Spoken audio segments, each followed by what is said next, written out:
Well, I'm Chris Smith. I'm an attorney, been practicing law here in Georgia since 1991. Do several types of law, but today I'm talking on a subject I really like to talk about, not because it's that entertaining, but because I think it's important to you. This is about auto accidents. Now, Narcy is my connection to this group, and he was kind enough to invite me, and I said, well, what are the parameters for this? He says, well, we want it to be informative and entertaining. Well, informative, I think I can reach that bill. Entertaining, 7:30 in the morning, auto accident law, that's going to be tough, but I'm going to try. So one thing I've done is, if you get really bored, you've got one of my floater pens of cars wrecking together. They write pretty good. A client of mine actually makes these in Denmark, so I'm supporting them, which is why I have it. I normally don't do much advertising.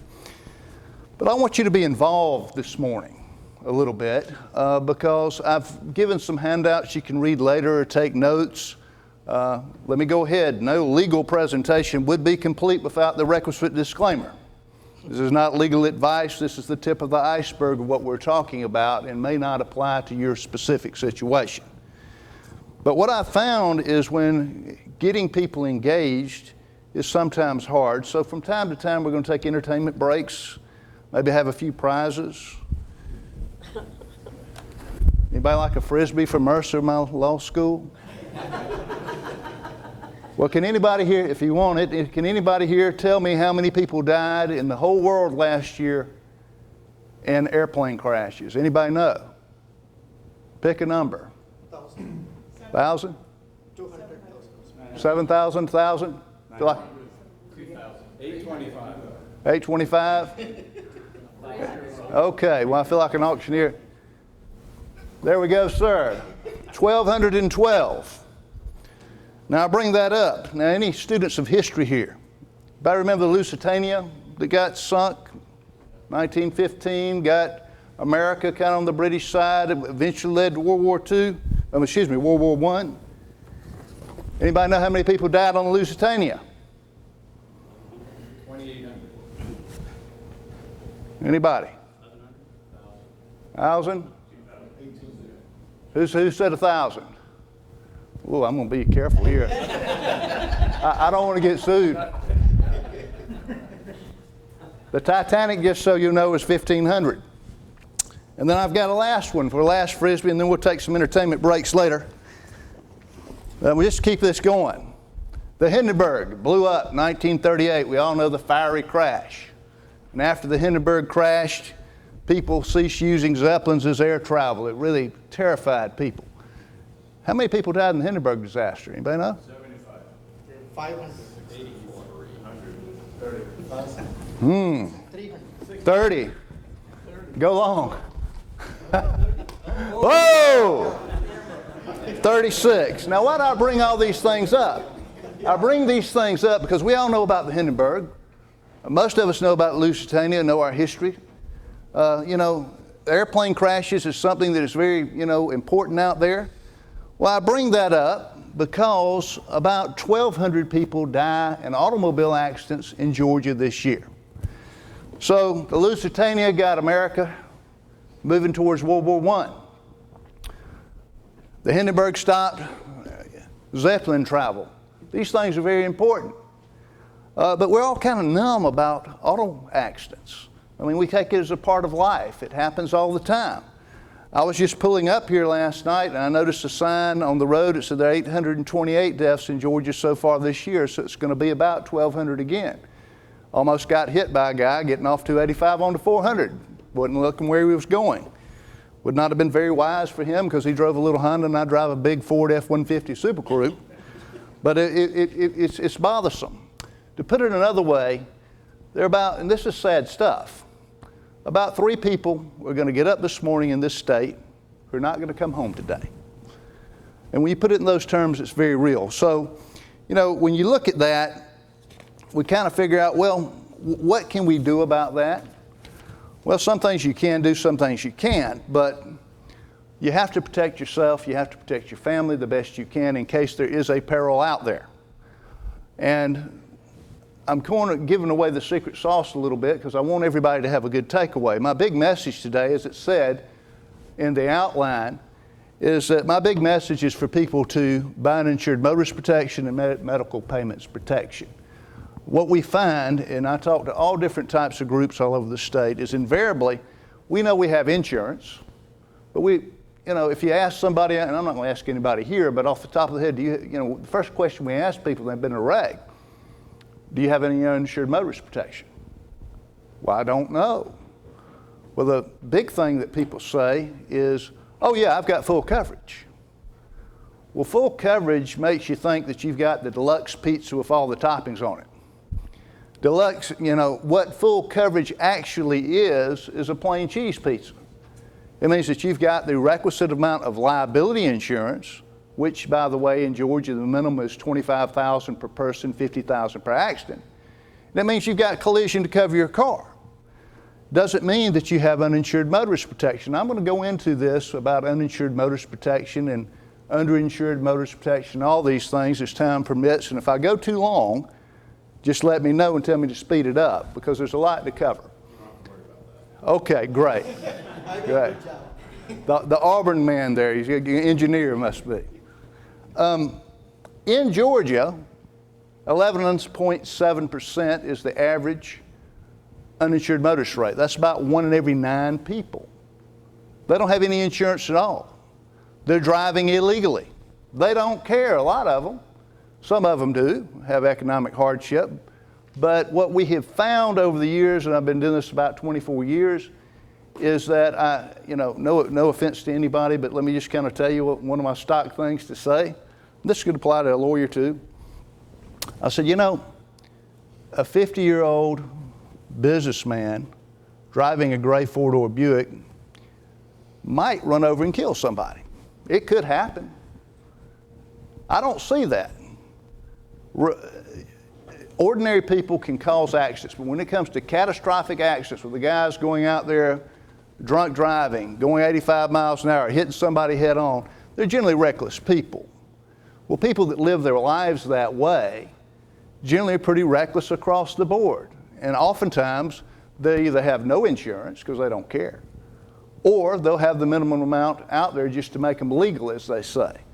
That's what we see. And I can go through horror story after horror story that we deal with this typical situation. So let me throw this in perspective. And again, with a caveat, we know about 11.7% of drivers on the road are uninsured. We know what traffic counts are. So I can extrapolate a little bit from those figures to come up with a guesstimate of how many uninsured motorists might be at any place at any time. But that doesn't factor in out-of-state drivers, zip codes, these type of things.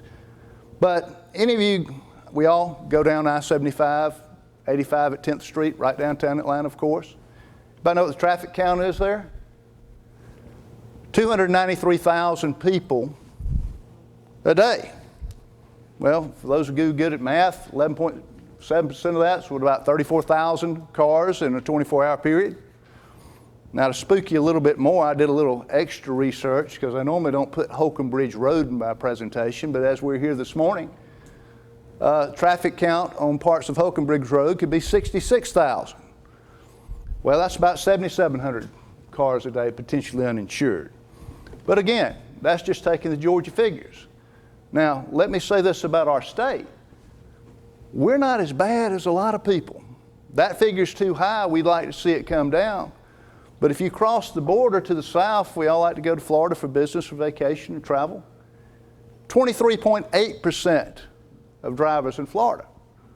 So next time you're in Florida, about every 4th car, 1, 2, 3, ding, 1, 2, 3, ding, means they don't have any insurance. Well, Georgia, we're a pure fault state. And let me tell you a little bit about how this works. And some of you may know this, but I want to give you an overview. To have a claim where you're injured in an accident, somebody has to do something wrong. We get calls sometime, Mr.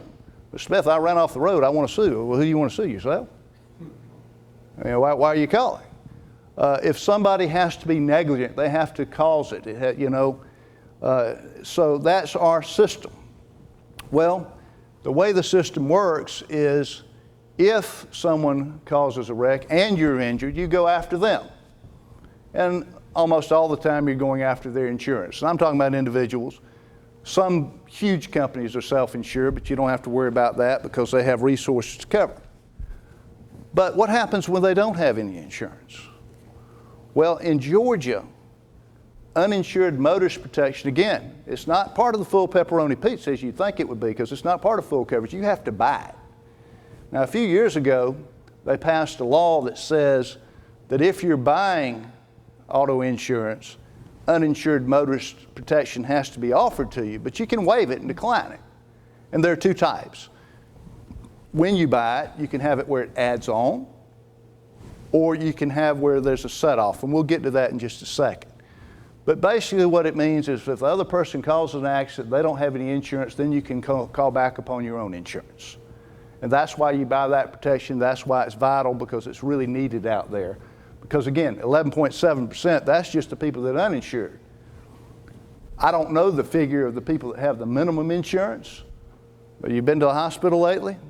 $25,000, poof, it can be gone in a New York minute. So that's something that you have to look at. What it also does, getting back to what I was talking about the stackable and non-stackable, we call it uninsured motorist, but it also protects you in a underinsured situation. The person, you get hit, you got $100,000 worth of medical bills. Person hits you, they're legal, they've got $25,000 worth of coverage, their insurance company tenders it. What about the other $75,000? Where's it going to come from? Well, if you have sufficient uninsured motorist protection, you say the person that hit me was underinsured, hence I'm calling upon my coverage. Now this is important. If it's stackable, you can say I'm taking his 25 and my 100. If it's offset, you could say you have to offset their 25 from your 100 and you would just have another 75 to add to it. This isn't always explained to people when they're buying insurance. But that's a big takeaway here, does it stack? And it can make a big difference. Now let's talk about MedPay a little bit. Medical payments coverage, and why am I hype that so much? Before I do that, I'm getting a little bit too serious. I think it's time for an entertainment break. I don't know. Well, what do we got in our bag of tricks here? Let's try something different this time around. What did I bring with me? I feel something down here. Could it be? Oh yeah, I have to represent Denmark a little bit. Anybody want Danish butter cookies? Anybody know what the oldest country in Europe is that's been in continually existence with the same name? No Siri checks, please. Anybody know? Denmark. No, that was a trick question, wasn't it? I'm a lawyer. Anybody?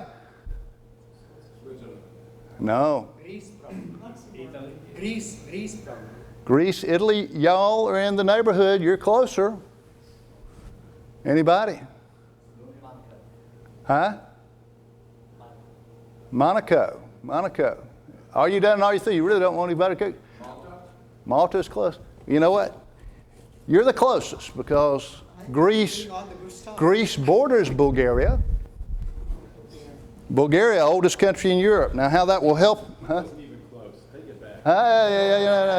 It bordered. I'm just trying to mix it up before we go into MedPay because I don't want this to be too boring for you. Greece is the oldest country in Europe now. You may be able to use that in cocktail talk somewhere. Bulgaria, die. So, I'm married to a Bulgarian, so there's a disclaimer there. That's why I know these things. Medical payments insurance, MedPay. Well, people ask me, why do I need MedPay? I've got good health insurance. I said, what's your deductible? Most people that I know in the last few years, their deductible has gone up. It might be $5,000 or $10,000. Might be more. Some people just have major medical. Some people have no health insurance at all. MedPay is special because unlike our general tort law, where it's an at-fault system, medical payments coverage is a contract between you and your insurance company saying, look, if I'm injured in an accident, even if it's my own fault, if I have medical payment coverage, it will cover medical expenses that I incurred in this accident. Now, this can be a huge game changer for a lot of people Because again, you know, you take people out there that are working hard, they've got a $10,000 deductible, that's a lot of money to a lot of people. And if you go in there and you have this to fill the gap, and you can get it in all different increments. And the good thing about, unlike health insurance, MedPay is pretty cheap. I mean, I've seen it, you know, $7, $10 a quarter or something like that on some policies. I mean, at the end of the year, you'd have to quote it with your own insurance broker. Yes, sir. Would most people get that to the level of their deductible? Well, that's one way to look at it. Everybody's situation is separate. I definitely would say, yes, I would do that. But if you can, you know, as it's cheap, if you can get more of it, the better. And let me tell you why. Anybody deal with subrogation? Okay. Tell you about subrogation. As an attorney, when I'm settling somebody's car wreck case, there are several elements. It's somewhat like a loan close. Anybody's bought a house, you've been there, you bring in the money, you make the disbursements. Well, one thing that we have to do when we get a case settled, to provide there's enough money to fully compensate the client to go around, is we got to pay everybody off. Just like on the mortgage, you got to pay off the mortgage, you got to pay off the taxes, these type of things. Well, what we have to pay off, if there are any medical bills that haven't been paid, or if health insurance has paid the bills, what health insurance is going to say is, look, our contract with you, our insured, is that if you collect money for medical bills caused by somebody else, you got to pay us back. So that's a situation that we have because most of almost all your health providers are going to have that. So Blue Cross and Blue Shield or whoever, I have to write them a payoff letter. We've settled Mr. and Miss Jones' case. How much have you paid out? Sometimes you have to haggle on that because you don't always have enough money to go around. It's a tedious process. MedPay, however, does not have a statutory right to be repaid. That's a huge game changer. So we tell our clients, put it on MedPay. Now there are a few MedPay providers that in their contract have been trying to put in their contractual obligation to pay, but it's not an automatic obligation to pay. And we can get into those issues a lot deeper because, it makes a difference if it's a private plan, if it's a government plan, if it's an ERISA plan, if it's a military plan like TRICARE. The whole thing is we have to do it. MedPay avoids it like that, and sometimes that makes it a lot easier to get a case settled.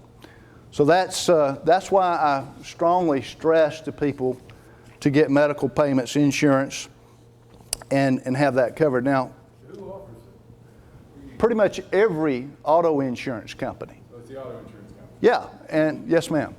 Chris, you talk about the uninsured or the underinsured. So if you get into an accident and it's not your fault, you have an uninsured motorist that hits you, and then you have this type of coverage, as in other accidents, does your rate then go up after that happens? The famous question, will my rates go up? I have never seen anything published by the industry that says that. It happens sometimes, and I think, and on this ground I'm just giving you an opinion because I don't know, but I think unfairly sometimes that when people are in an accident, it just puts them in a higher risk rate, and they will up them. But there's nothing there's no law that says that. Certainly there's nothing I've ever seen published externally by the insurance industry that says that. But sometimes it happens, sometimes it doesn't. I guess it just depends on the situation because, insurance is weighted on a lot of factors. Where you live, your driving patterns, all of these type of things.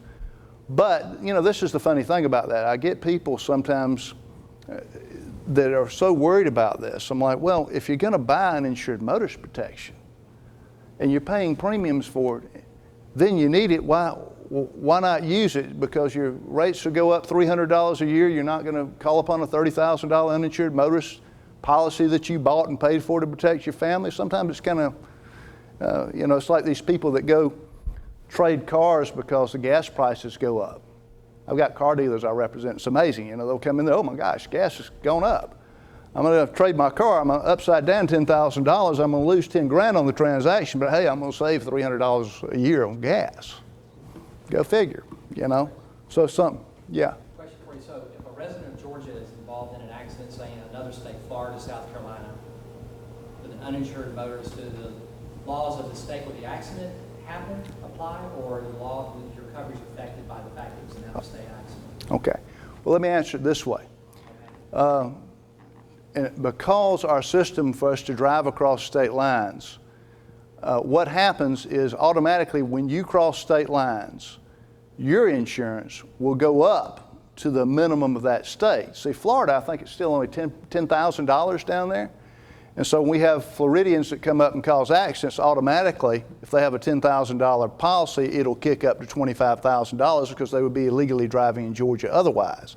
So kind of a full faith and credit situation across state lines. However, I've looked at this issue recently. Uninsured motorist protection is a contract between you and the insurance company. And as it's not required in this state, we had somebody recently, Florida had a Florida policy. They were hurt up here. It wasn't their fault. So they had $10,000 of coverage down there and $10,000 uninsured motorists. I can't kick it up to 25 on the uninsured motorists because it's a contract between them and their company in Florida. So, but if anybody drives up here from any other state, they automatically, to be legal, it will kick in and you'll have a minimum of $25,000 per person, $50,000 per accident, and then you've got another $25,000 on property damage, which we're going to discuss a little bit as well today. And let me go ahead and do that because we were talking about this earlier. Let me just say a few things about property damage. Property damage, they tend to be easier to get resolved than personal injury cases. A lot of people do that themselves. I'll give you some tips here. Number one, in Georgia, no one can require you to get your car fixed wherever they say. So if you're in a wreck, it's somebody else's fault, or even if it's your fault and you've got collision coverage, you can choose your body shop. Now that doesn't mean that the insurance company has to agree with the price. So if you go to the best body shop in town and they're $10,000 and the going rate is $8,000, all they would be obligated to pay would be the fair market value of the average of that. But it's always good to go get a few estimates in your pocket. Another thing is, and people debate about this and have different opinions and argue with people about this, but this is my opinion. I prefer, and I was hit myself in December by a truck on the interstate. Thankfully, it wasn't much damage, just ripped my front bumper off. I reacted quickly and I didn't get hurt. But I made them use genuine parts. So I want genuine parts. If you have a Lexus, you have a Ford, you have a Chevy, whatever you have. The reason is you have some confidence in that. Now, people will argue that aftermarket parts that are made not by the manufacturer, they're just as good, it saves money. The way I look at it, they hit your new Mercedes, they need to go to the Mercedes place and get you a new fender, because then you know for certain what you're getting. So you're entitled to do that. But if cars are a total loss, here's a little tip. Any of you, I hope you're never in this situation. If a car is a total loss, it's total. One thing that people forget about, the book here, the NADA book says your car's worth $20,000. Great, they give you a check for $20,000. You go to your local dealer. You see a car just like it for $20,000. Everything's great, right? How about sales tax? They got to pay you sales tax. Many companies will not automatically offer it because they're trying to save money. Some of them will. Just depends on who you're dealing with. But you always got to remember that if you have a total loss, sales tax, depending on what county, if it's 7% sales tax, well, that's $1,400 on a $20,000 situation. And people don't think about it, and they get there and they say, oh, I didn't know that. I forgot to ask for that. We had a question about diminished value. That is something that you can claim for when a car is not totaled. And I go round robin with this with adjusters sometime, and I'll just say, look, if you go to a used car lot, you've got two cars that are identical, same make, model, mileage, equipment. They're twins. Car number A has never been wrecked. Car number B had $2,000 worth of damage on its Carfax when it was wrecked 2 years ago. Which one are you going to buy and how much are you going to pay for it? Well, everybody's going to buy the car that's not wrecked. Now, they might buy the car that has been wrecked if you give them a better deal. So you have to pay somebody some diminished value. The amount of diminished value obviously depends on many factors, the amount of damage, minor or major, the type of car, et cetera. But that's something to be cognizant about. And while I'm on the issue of property damage, let me talk a little bit about gap insurance. A lot of people lease cars in business, understand? Counted over here, that might be a good idea for some of your clients. But the situation is, if you ever actually read your lease, I don't think anybody does. I actually had to do that when I was a young lawyer. One time we were representing a big leasing company at a big firm I worked for, and my job was to go through this thing, it looked like the Magna Carta, to figure out if it complied with Regulation Z or not. And I'm just thinking to myself, well, you know, it's a great law, but nobody's going to read these things because all the disclaimers. But we got it legal, so it's sent out to people. They signed it, and I'm sure nobody ever read it until such time as it's time to make a collection. What happens on a lot of leases, if a car is a total loss, okay, you got to pay the lease off. Well, oftentimes, all an insurance company is required to pay you is the fair market value of that vehicle. And that will depend. Some cars depreciate a lot, some of them don't. So if you have a car that's worth $20,000, you might go and say, under the lease formula, you owe us $25,000. But it wasn't my fault. Well, you're $5,000 out of pocket. How you remedy that is if you're leasing a car, you need to make sure your agent says, I need gap protection, which is a cheap, inexpensive thing to do. Gap protection means that if the payoff of the lease is more than the value of the car, it'll cover the difference. You can get that with some credit products as well. If you're upside down in a vehicle, owe more on it than it's worth, you can have that type of protection. It's very important. It's very real. We see this all the time, particularly people who are trading cars for the third time.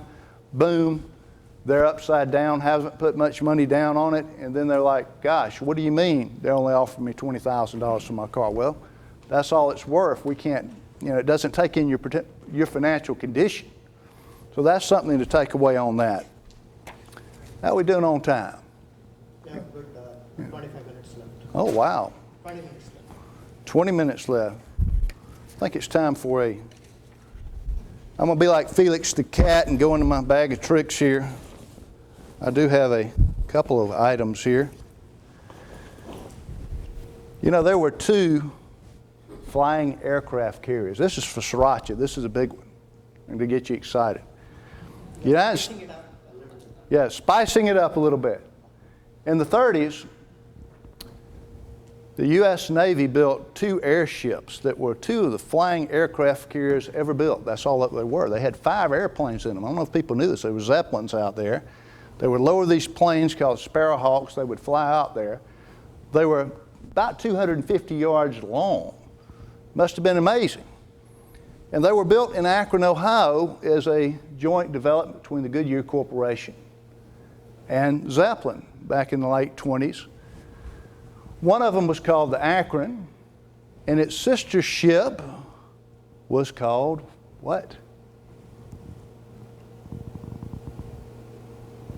I have a connection to this name. I met with the mayor of this city yesterday and presented him a model of this Zeppelin because it was named after his city. Where do I live, folks? Yeah, who said Macon? All right. That was the USS Macon, 780 feet long. How that information will help you, I don't know, but it's something different. But it was on my mind, and I figured somebody wanted a bottle of Sriracha. We're going to move forward now, and we're going to talk a little bit, I think, since I've got time, let me just talk about being in an automobile accident, do's and don'ts. Some of this is in my handout. What I try to do in these talks is to talk about things that aren't in the handout, to kind of make things different so people won't read along and not listen to me, which they probably don't want to this time of the morning. But essentially, look, if you're in an accident, get an accident report, take pictures, be courteous to the other party, check on them, see how they're doing. all of these things that make common sense, and most of you are going to do anyway. You need to report it to your insurance company because you have a duty as a policyholder to cooperate with your insurance company and let them know what's going on. But let me tell you what happens sometimes. People will try to talk you out of getting an accident report. And when they do, you know, you're in a bad situation. A friend of mine's mother, she's elderly, she got rear-ended. The girl begged her, you know, don't call the police, don't call the police. Well, here's my insurance information. Well, she got the insurance information. She thought that, she said the girl was from Forsyth, Georgia. Well, we couldn't find her there. Wound up that she had been in Forsyth County at one time. We didn't have any address on this person. The insurance company was playing hide the ball because they knew we couldn't find this person, and they didn't make a fair claim to my offer to my client as a result, because they, in order to have a lawsuit, and this is the thing a lot of people need to understand, you can know who the insurance company is all day, but if you can't find the defendant and get them served within the statute of limitations, the 2 years, you've got big problems. You have to have personal service on somebody. So man, they run us through all sorts of hoops on this thing. I had to spend all sorts of money getting a private investigator to track her down. People on the other side were quite disingenuous in that case. They said, oh, he's there, Mr. Smith just can't find him. Well, I found her up in Asheville, North Carolina. Turns out the defendant had been down in Peru taking peyote on some mountain in Peru for shaming for the last 6 months. And then eventually we got it paid. All of that is because we didn't, she sweet talked this lady I represented into not getting an accident report. So I didn't have a driver's license number. I didn't have a name, and we found her, but we had to spend a lot of money to do that. And that's something that's important. So don't let people do that to you. Yes, sir. Don't you also need it to establish fault? Well, In that situation, how do they end up figuring out the fault unless it's a rear-end deal? yeah, well, even so, yes. And that's a very good point, because it may come to a shock to some of you, but people don't always tell the truth in lawsuits. So you're right. You need the police there to document it, because we've also had situations where somebody's rear-ended somebody, oh, I'll take care of it, and they didn't get an accident report, and then they completely deny that it was their fault. They'll even deny it when they rear-end you. I mean, you know, it's helpful.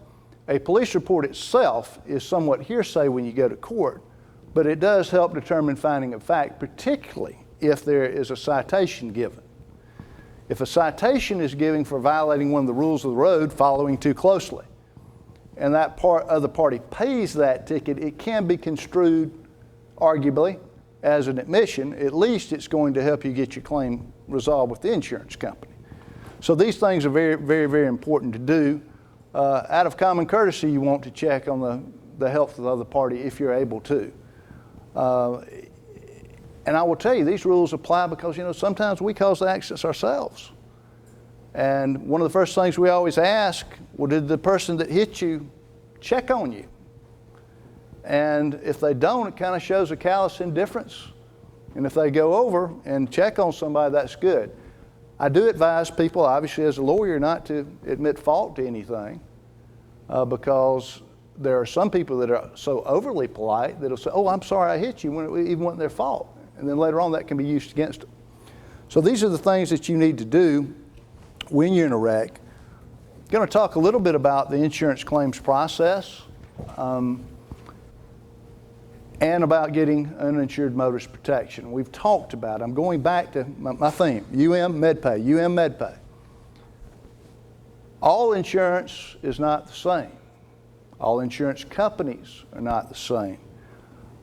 I don't demonize any industry there or any profession. I'm a lawyer. Look what people say about us. But the truth of the matter is, I don't care what you go into, there's always the good, the bad, and the ugly, right? Research your insurance. People will go out and research the television they're going to buy. They'll research the car they're going to drive, buy. A lot of them will research their doctor because, right? But here you are, something you do every day, and a lot of people don't research their insurance companies. What's the cheapest thing you can get me? What's the cheapest thing you can get me? Oh, I don't want that. Don't add that on. They don't pay much attention to it. Particularly as I'm being recorded, I wouldn't mention the name of any companies. I have my own opinions on who the good, the bad, and the ugly are.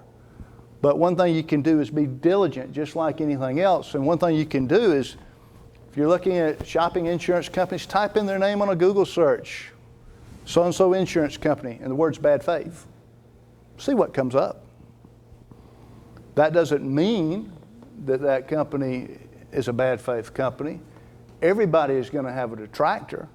It might be a disgruntled employee. It might be a disgruntled policyholder. Yes, sir. Is there any third-party report that you recommend, that you like? Which company does a good job of analyzing all the insurance companies and ranking them? Well, there's a group, and I'll give you a website. I'm not endorsing them because I don't know who they are. And it's something called badfaithinsurance.org, at least it was around. And I don't know if that's who these people are. So I can't really endorse them, but I've looked at some of their findings and I'm like, well, that's the challenge with web. We don't know who. Yeah, but I would say, if you talk to your lawyer, anybody that does this type of work all the time, we can tell you, because one of the big questions I ask people, we want to see when they get hit, was it the other person's fault? Were you hurt? Okay, what are your damages? Who's the other guy insured with? And I'll tell a client straight up, on some insurance companies, I'm like, well, we're going to be filing suit in this matter. And with some other insurance companies, I said, well, this is an ethical company. If you've got a legitimate claim, we can probably get it worked out. What some insurance companies have done, look, there's some bad lawyers out there too, okay? I'm not getting down on the insurance industry because there's some great insurance companies. But what some of them done, this is real stuff now. One of them went and got a noted consulting group whose name everyone would know because they all have Harvard, Yale MBAs working for them, bright people. And they said, we want to be more efficient. What do we need to do? Well, they came in and did a report and did a PowerPoint to them. They had a picture of an alligator sunning, laying out there asleep. It said, sit and wait, do nothing. They advised this company to, this is their words, develop a 3D strategy. Deny, delay, and defend. To stretch things out as far as possible. And if you look at ethics, there's some companies we kind of keep a file on contacts and stuff to kind of avoid this, but I'll notice that sometimes the first letter we'll get from them, Joe Jones, so-and-so insurance company. No phone number, no fax number, no email. Why? That'll come about the third letter. Well, the efficiency gurus have said, well, that'll delay the process a few weeks, and if we do that to $100 million worth of claims nationwide, how much will we make on interest? These type of analysis that go on. And so, some of them are out there. It used to be, in the good old days, that uninsured motorist claims were generally treated a little bit more favorably by companies than liability claims. The idea is, this is our policyholder. We want to protect them. We want to keep them a good customer. With a lot of companies, that's gone by the wayside. They treat them just as bad as anybody else. They don't care if they've been with you 25 years. Your agent doesn't have any pull with them anymore. Things are centralized. This efficiency model has come in there. One other thing that is going on with some of these situations, not all companies, but some of the major ones, they've gone in there and developed a strategy that says, look, the analysis is this. Over a year's time, we're going to pay this many millions of dollars worth of claims. But the catastrophic claims, the people who are paralyzed, the people who have died, the big money claims, you know what? In that bucket of money, they're just a little bit. Most of the money that we're paying out are these little $5,000 claims and $10,000 claims. Nickels and dimes put into a bucket at the end of the day are worth a lot more money than those dollar bills. So they said where we can save money is beating people down on the small claims. And on the small claims, particularly the ones where we lawyers can't make any money on, people will call me up and say, look, I've been hit. How are you? Well, I'm okay now. I had $500 worth of medical bills and all, but the reason I'm calling is the people that hit me, the insurance company, offered me $200. Well, did you give them your $500 bill? Yeah. Were you rear-ended? Yeah. Was it their fault? Yeah. Well, the reason they won't pay them is because they don't have to. Because they know that over something like that, people are really not going to take them to court over $300 difference, are they? No. They know that, you know, overhead's high in a law firm. We work on a contingency fee basis. We get a percentage of what we get. The court cost alone would be $250 to file that thing. So there's a window there, and these type of things have gone out there. And that kind of ties back into why it's good to have MedPay on top of your health insurance. I'm going to go ahead and tell you a few things about... On a tangential subject, they talk about small court claim for other things. Is it $250 filing fee? Small claims court, depending on the county, it's still over $100. It's still over $100 most places. I mean, I'd have to quote the particular county. Efficient? Pardon? Are the court system is efficient in dispensing it? Well, it is. I mean, Because small. If it's at $300, you're filing $100. It's not worth pursuing, right? That's right. But in small claims court, you have to realize that because we have a constitutional right to trial by jury, you don't have one there, which means if you don't like the result, you can pay court costs within 30 days and appeal the ruling. So when I'm representing people in any cases, I normally don't put them in small claims court because, you know, we'll go down there, we'll win the case, they'll pay $65 or $100 or whatever it is, and get a new trial de novo, as we call it. But it is an efficient way to get some things done. If you're in an accident and you're injured, let me just throw some things out there, because what I got, about 10 minutes? Yeah. Okay. Yes, sir. You can stop early if you want. No. Is there a secret formula how you can determine the diminished value based on an accident? There are rules of thumb. They don't always apply, but one basic rule of thumb is 10% of the damage to the vehicle. So if you have a $1,000 repair job, $100. You know, $10,000, $1,000. But that's not always the case. That rule of thumb can be different depending on the nature of the injury, you know, the damage. It's something we argue about, you know. And the best thing you can do is get an estimate from someone in the car business, a realistic estimate. And a lot of times they don't want to do it because, understandably, they don't want to be called as a witness in court. But if you buy a lot of cars from the dealer, you've been a good customer, particularly if it's total and they want to sell you a new one, they'll probably help you out with that. So, but again, it depends on the type of vehicle.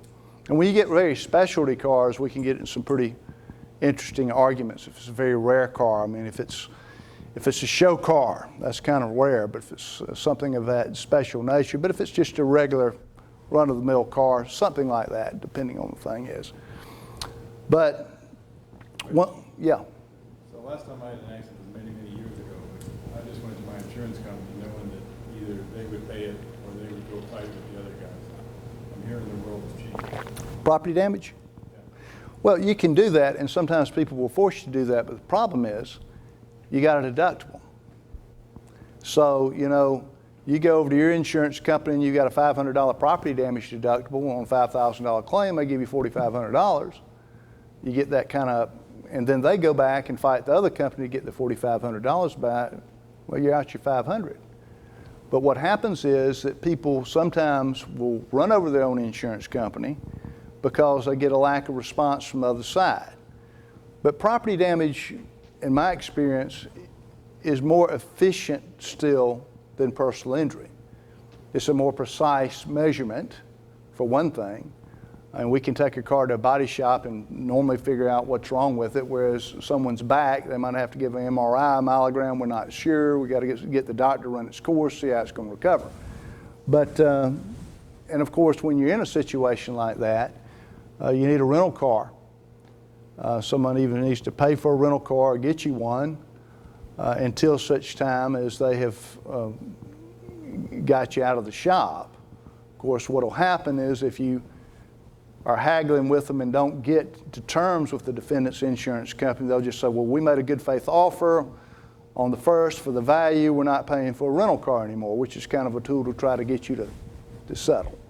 But you can do that, but you know, you don't want to be out your deductible. Yes, ma'am. But to further that question, if in the past, you gave it to your insurance company, even if it wasn't your fault, and they did all of what you just talked about. That doesn't happen anymore. You have to go directly to, the individual goes directly to the... Opposite side? Well, if the opposite side has insurance, we used to have no fault, see? We used to be a no fault state. That was years ago. That we don't do that anymore. We're pure fault. So you go to the other side first. If you can't get something done with that, sometimes you can put it back to your insurance company, who can then go try to recoup the money. But the bigger your deductible, the less desirable that is to do. Entertainment break. What country in the world has the oldest flag, being that it still flies today? Denmark. Oh, come on. I thought I was wrong. All right, well, maybe that wasn't as entertaining. I'll tell you what, I'm gonna try to stump him. This is Mr. Griffin's barbecue sauce. It's the oldest barbecue sauce company in Georgia. It's owned by a friend of mine down in Macon, Georgia. So, the question is, do I even have any Trivial Pursuit left in me today? I really don't know. But I will ask you, what can I think about this? What's the second largest city in Denmark? Close? Everything is close in Denmark. You're such Aalborg, I tell you what, that's close enough. Come on down. I'll be like The Price is Right. It's actually Aarhus, which is near Aalborg. There we go. Of course, everybody knew that. They have a very nice art museum there. Let me go into some tricks here. And I think that's the end of my bag of tricks, so I'm going to give you a little bit more information. If you're in an accident and you're hurt, be advised about certain things. It's very important to keep your medical bills and your records, your prescriptions. It's even helpful to keep like a little diary for a daily log of pain and suffering type of situation, because the court system is slow sometimes. You go to the Supreme Court, this is a true story. I'm admitted there, so I went and got it toured, and they show you that the architects had built a big giant lamp with 4 turtles at the base to show the speed of the legal system. And when you document things, if you're in court 2 years later, you'll be able to remember how you felt when you woke up at 2 o'clock in the morning and couldn't go back to sleep, because you've taken those notes so we can refresh your memory. Social media. Social media, one of the first things people on both sides, we have a new war to fight now. If a person is injured, you can best be sure, if it's a major case, that the other side will be digging into your social media. And with good reason. Look, I'll be the first to say, if somebody's not hurt, they don't need a lawyer. And if anybody's claiming to be hurt and they're not, they need to be kicked out of court, fined, in some cases even arrested for insurance fraud. But when somebody's going and making a claim that, oh gosh, I can't do this, I can't do that, and they're on Facebook, slaloming out skiing down at Lake Oconee, that kind of tears that up. But it cuts the other way too, because we look at social media to see what's going on. Had a case right now, and this is gold, guy who's really a reckless driver hit somebody, and looked up his stuff, and you know what his Twitter account was? Forever reckless at so-and-so, so-and-so. And these things will come up there. So be careful about that, because when people are injured severely, we're talking canes, crutches, wheelchairs, sometimes if people are suspicious of claims, sometimes when they're not, they'll have a private investigator follow you around. Sometimes they go overboard. And of course, if you're the person being followed around by a private investigator, you're not going to like it very much. I've had some of my clients actually call the police because they don't know if this is a stalker trying to rob them. I don't know if it's a private investigator, but it's kind of funny. We got one run out of town one time in a city doing that because the lady was on crutches. She was worried. She was really hurt. A little lady on crutches and some big stocky guy following her around everywhere. We called the cops on him, ran him out of town because she hadn't done anything wrong. But let me tell you the links that people will go to with this, and this happened here a few years ago. There was a company, insurance company, this is an uninsured motorist case, not mine. And the only way this got out was because of a whistleblower, I believe. They were suspicious about this couple's, the extent of their injuries. So they wanted to check them out. Okay, that's fine. What wasn't fine is they sent a male and female private investigator posing as a married couple who had just moved here from Florida and was looking for a church home. So they went to this couple, injured couple's church, under false names, mingled with everybody, and you know, they got infiltrated pretty good. So then they went over to a support group meeting at the pastor's home, not only with the insured, but about a dozen other people. People spilling their guts about the terrible problems of their life. And guess what they did? They secretly recorded it all of people they didn't know. That is how low some people will go. I can only presume that someone at that company, as a whistleblower, saw the ethics problems there and got that to the people's attorney. They changed their tune pretty quickly after that, but that's when they got caught. Other examples, some insurance companies, we had Katrina. People were shredding documents. People lost their homes. Here are original receipts. Whistleblower came out to that. Same thing happened in California with the earthquake. You know, people would send this stuff and the people say, we never got your documents. And they were shredding them. So, you know, again, like anything else, there's the good, the bad, and the ugly. Check out the company you're going to use. There are plenty of good, honest, hardworking, ethical companies out there. But be careful. So I would kind of wrap it up right now and say the takeaway is buckle up, drive safely, and buy uninsured motorist protection. Thank you.